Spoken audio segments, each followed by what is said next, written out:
বিসমিল্লাহির রহমানির রহিম। প্রিয় ষষ্ঠ শ্রেণীর শিক্ষার্থী বন্ধুরা, আশা করি তোমরা সকলে ভালো আছো। আজকে তোমাদের ষষ্ঠ শ্রেণীর পঞ্চম সপ্তাহের গণিত অ্যাসাইনমেন্টের সমাধান করা হবে। শিক্ষার্থী বন্ধুরা, আমরা প্রথমে প্রশ্নটি দেখে নিই যে তোমাদের প্রশ্নে কী এসেছিল। দেখো, এখানে তোমাদের প্রশ্ন নম্বর 1 ছিল, একটি ফলের দোকান থেকে 250টি ফজলি আম কিনে আনা হলো। 2 দিন পর 25টি আম পচে গেল এবং একটি আমের দাম 30 টাকা। তাহলে এখানে কটা তথ্য দেওয়া আছে? দোকান থেকে 250টা আম কেনা হয়েছে। 2 দিন পরে দেখো, 2 দিন পরে 25টি আম পচে গেছে। আম কিনছে 250টা, পচে গেছে 25টা, এবং একটা আমের দাম 30 টাকা। তাহলে দেখো, ক নম্বর প্রশ্নে বলেছে 25 টাকা 75 টাকার শতকরা কত। খ নম্বর বলেছে শতকরা কতটি আম ভালো আছে। গ নম্বর বলা হয়েছে একটি আম কত টাকায় বিক্রয় করা হলে মোটের উপর 10% লাভ হবে। এবার প্রশ্ন নম্বর 2-এ -15, 6, 11 তিনটি পূর্ণ সংখ্যা। ক নম্বর প্রশ্ন বলেছে -15 এবং 6 + 5 এবং 11 এর মধ্যে গ্রেটার দেন বা লেস দেন বা ইকুয়াল চিহ্ন বসাও। খ নম্বর প্রশ্ন বলেছে -15 + -11 + 6 এর মান নির্ণয় করো। গ নম্বর বলেছে সংখ্যা রেখার সাহায্যে -15 ও 6 এর যোগফল এবং 11 ও 6 এর বিয়োগফল নির্ণয় করো। শিক্ষার্থী বন্ধুরা, চলো আমরা প্রশ্নটা শুরু করি। আচ্ছা, 3 নম্বর 4 নম্বর প্রশ্নটা আমরা পরে আলোচনা করতেছি। আমরা এই দুটো আগের দুটোর সমাধান থেকে তারপরে পরের দুটার দেখব। ওকে, আচ্ছা, চলো আমরা প্রথমটার উত্তর দেখি। ষষ্ঠ শ্রেণী, দেখো, বিষয় গণিত, পঞ্চম সপ্তাহ, 1 নং প্রশ্নের উত্তর। তাহলে বলছে 25 টাকা 75 টাকার কত অংশ, আমাদের প্রশ্নটা ছিল। তাহলে 25 টাকা 75 টাকার 25/75 গুণন 100%। বলছে শতকরা কত, শতকরা মানে 100%। তাহলে 25/75 গুণন 100%। ওকে, তাহলে 25/75 মানে কত? দেখো তো, এখানে 25কে মানে 3 দ্বারা যদি কাটি, তাহলে 25, 3 25 75, 3। তাহলে 3 দ্বারা যদি আমরা 100কে ভাগ করি, তাহলে কত হবে? 33 সমস্ত 3-এর 1%। ওকে, তাহলে 1 নং প্রশ্নের উত্তর আমাদের হয়ে গেল। এরপরে আমাদের 1 নং প্রশ্নে খ যেটা আছে, খ নম্বর প্রশ্নটা কী ছিল? ক নম্বর প্রশ্নটা ছিল যে শতকরা কতটি আম ভালো আছে। তাহলে আমাদের মোট আম ছিল 250টি, পচে গেল 25টি, ভালো আছে কয়টা? 225টি। ওকে, তাহলে আমাকে বলছে শতকরা কতটি ভালো ছিল। তাহলে 250টির মধ্যে ভালো 225টি, একটির মধ্যে ভালো কত? কম, ভাগ হলো, আর 100টির মধ্যে ভালো কত? গুণ হলো, তাই না?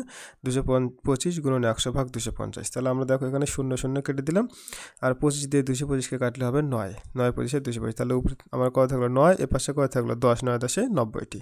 তাহলে শতকরা ভালো আম কয়টি আছে? 90টি। আচ্ছা, 1 নং প্রশ্নে গ নম্বর প্রশ্নের উত্তর, যে 10% লাভ করলে কত টাকায় বিক্রি করা লাগবে, এরকম ছিল প্রশ্নটা। তাহলে আমরা এখানে দেখলাম একটা আমের ক্রয় মূল্য 30 টাকা। তাহলে 250টা আম কিনেছি কত দিয়ে? 7,500 টাকা দিয়ে। আচ্ছা, এখন আমরা খতে আমরা পাইছি ভালো আম 225টি, যে কয়টা আম পচে গেছে সে কটা তার বিক্রি করা যায়নি।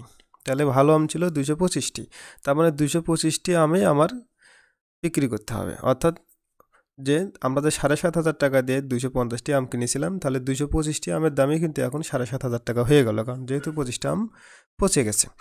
তাহলে 225টি আমের মূল্য হলো 7,500 টাকা, একটি আমের মূল্য কত? 33 টাকা। তার মানে প্রতিটা আম 33 টাকা করে আমার পড়ে গেল কিনতে।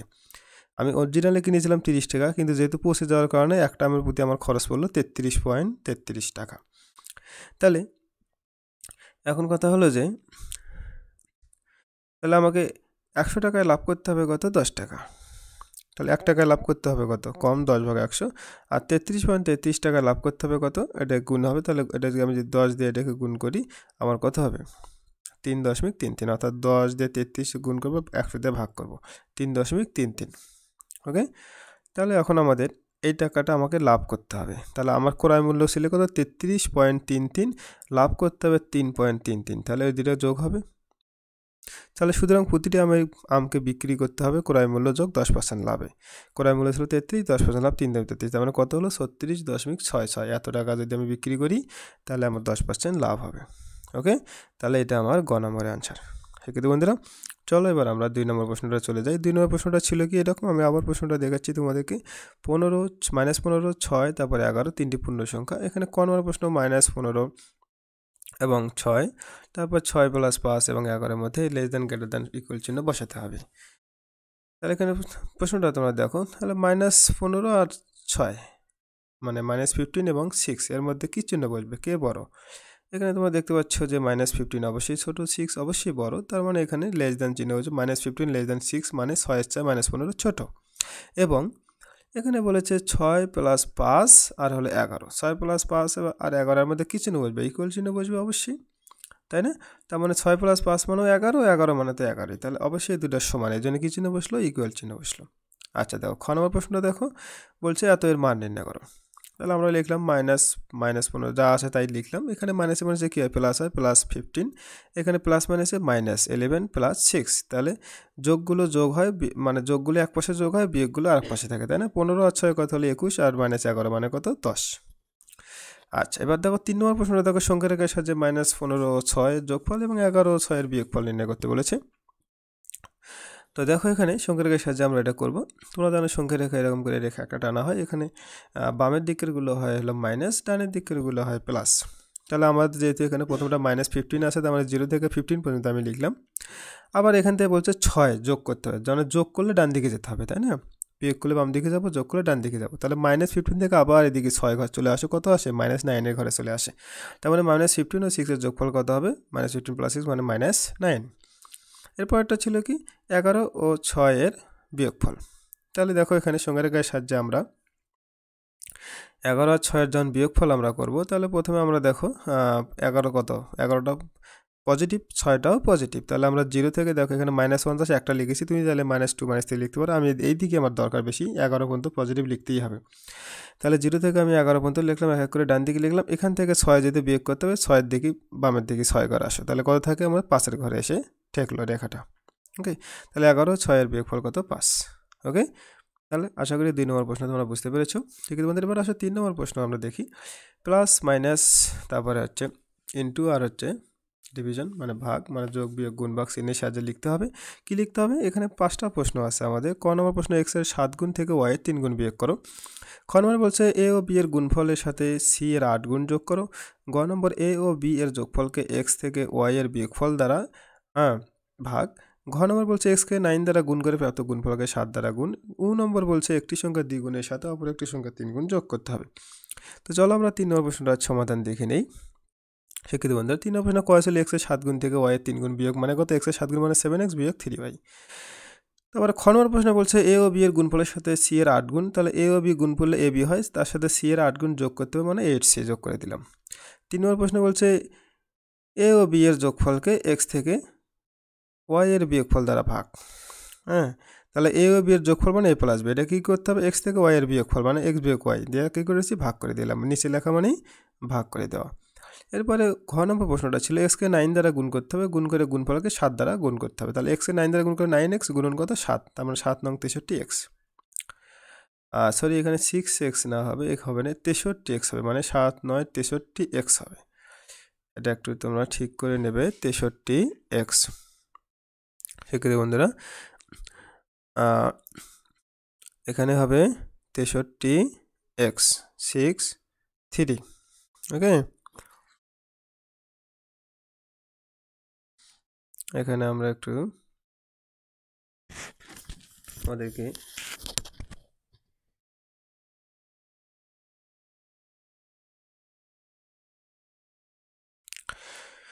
শিক্ষিত বন্ধুরা, তাহলে আমাদের এখানে হবে 63x, এটা আমাদের আনসার। ওকে, তাহলে দেখো এরপরে আমাদের 3 নম্বর প্রশ্নে 2 নম্বরের উত্তর হচ্ছে, মনে করি একটি সংখ্যা x এবং অপর সংখ্যা y, একটি সংখ্যার দ্বিগুণের সাথে অপর একটি সংখ্যা 3 গুণ যোগ করতে হবে, মানে 2x + 3y।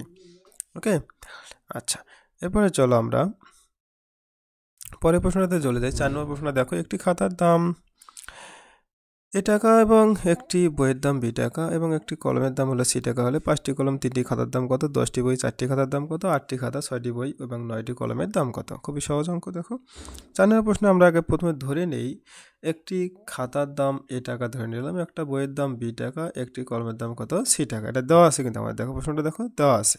তাহলে 1 নম্বর প্রশ্ন হচ্ছে 5টি কলম ও 3টি খাতার দাম তাহলে কত হবে?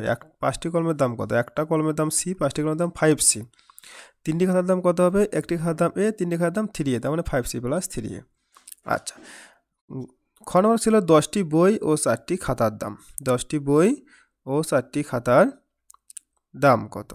তো 10টি বই মানে 10b, 4টি খাতা মানে 4a। ওকে, এরপর আমাদের প্রশ্ন আছে হলো 8টি খাতা 6টি বই এবং 9টি কলমের দাম কত? 8টি খাতা মানে 8 6টি বই মানে হলো 6B আর 9টি কলম মানে হলো 9C টাকা। সবকটা যোগ করে দিলাম, শেষ হয়ে গেল।